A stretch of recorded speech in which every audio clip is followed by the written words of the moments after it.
नमस्कार फॉलोअर्स.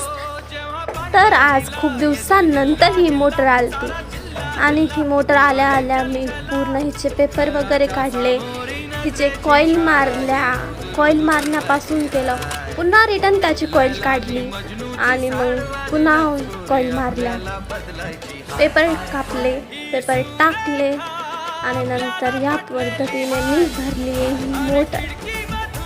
ही मोटर भरताना माझं खूप आनंद होत होता, कारण की खूप दिवसानंतर ही मोटर आली ना, त्यामुळे. आणि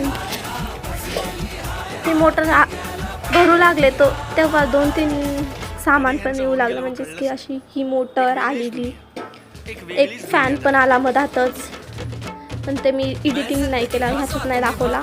पुन्हा मी ही मोटर घेतली म्हणजे भरायला आणि पुन्हा भरायला सुरुवात केली. हिची मोटर मी अर्धीच भरली, कारण की ह्यानंतर इलेक्ट्रिकल दुकानातून एक आम्हाला पंखे आलते, म्हणजे फॅनचे स्टेटर, जे मी नेहमी त्याच व्हिडिओमध्ये टाकते. आणि त्यानंतर पप्पाने ही भरली पूर्ण आणि मी केले हे स्टेटर भरणं. So guys, thank you for watching. Bye.